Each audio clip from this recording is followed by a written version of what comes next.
It had been years, but I'd watched porn for the first time in 4.5 years or so. It's not that it's completely gone. It's not eradicated. I know that a certain level of stress, till this day, a certain level of stress still gets me thinking there. Still gets, like, my mind will go like, oh, maybe that will still work. Almost like a old program. Right. I was like, oh, you're stressed? I have a tool that will work, and it will work. But it'll work for like 90 seconds. Right. And then I'll be right back. So you start developing tools to address it. What are some of those tools? Awareness is big, just knowing where you're at, you know. I was speaking to someone the other day, and I said, you know, sometimes we get on the train and we don't even know we got on the train. And then other times we get on the train and we see ourselves getting on the train. And that's the awareness factor. That's step one. So, yeah, it could be the train of maybe a storyline in my head, you know. Someone's single for a long time, they go on a date, and again, they don't like, man, I'm never going to meet anyone. And that feeling sets in. So you just got on a train, right? I'm never going to meet anyone. That's a train. That's like, you know, desperation, despondency, whatever, right? Some sort of giving up or resignation. And that train, whatever we want to call it, is a dangerous train to be on. You stay on that for too long, you're going to end up in your addiction. So there was a period of my life where I just got on those trains without even noticing I was on it. There I am in the resignation train. This is the train too. Right. It's a train to hell, but we don't even know we got on it. The story kicked in. The Landing feeling terminal, take over. So the step number one is just the awareness. It's like, hey, I'm off.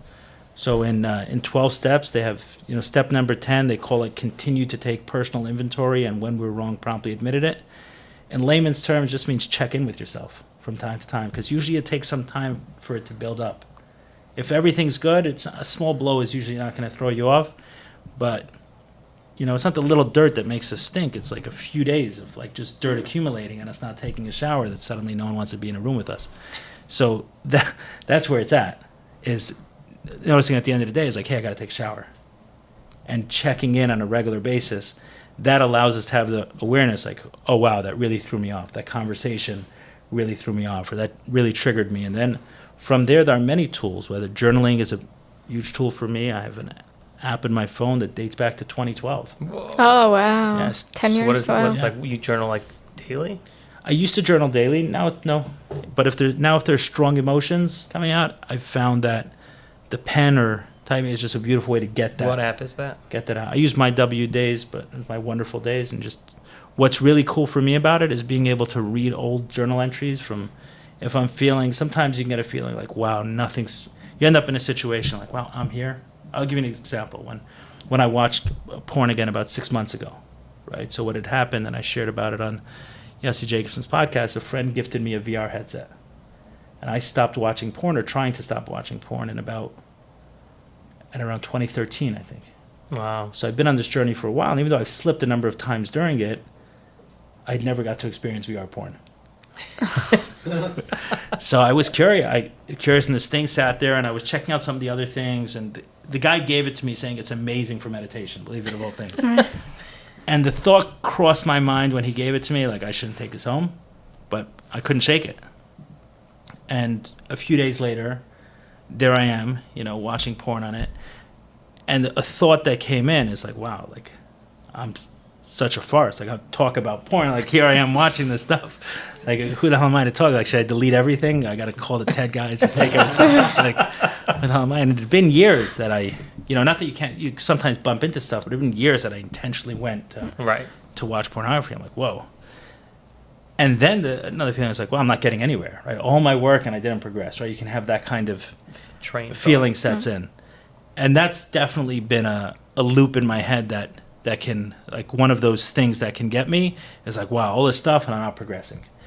And all I got to do is read old journals and see the stuff I wrote in 2012, 2013, and be like, wow, it's a different guy. Like the stuff I'm dealing with, and yeah, there may be one issue that's still persistent, but by and large, it's not the same. And I think anyone who's on the path will see that. It's an awesome idea.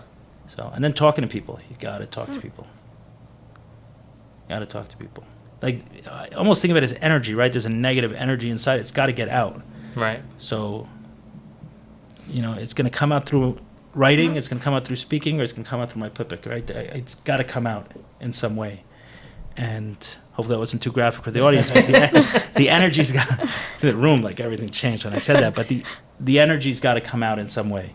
And I found for me, and everyone has to find their ways. Some people it's hitting the gym, but it's not things that distract from it. It's not, oh, let me get the energy out in By avoiding. an indirect way. Right. That doesn't do it because the energy that is still in there energetically. So if I'm feeling some sort of negative feeling, I don't know, something triggered my self-esteem and I'm feeling down about myself, then I want to write about that specifically. I want to speak to someone about that specifically. Or else that energy needs to get released. Could you say in that some again? way. The point that it's the energy behind why you're doing it. Correct. Very What good. is the reason? And that's why I said the very first step is the awareness of it. Right, you have to be If we don't have the attuned to your language- feeling first. Right, you have to be Yeah. attuned. Right. Yeah. One of the most difficult parts of addiction is that it numbs us so deeply. Hmm. So if people are walking around a bubble, you talk to them about these things and you say, you realize you have a low self-esteem. They don't even know what you're talking about. Like, what are you? So I feel good about myself. You don't feel anything. You haven't felt a feeling in years. Wow. We're just numb. We're walking around numb because every single time a feeling comes up, we escape, numb, or distract with something else. And if you have an addiction, that's the purpose of the addiction, is to numb that pain. So I'm hearing these terms at the beginning, and I don't know what anyone's talking about, but eventually you get some space between the addiction and where we are today, and then real feelings start coming up.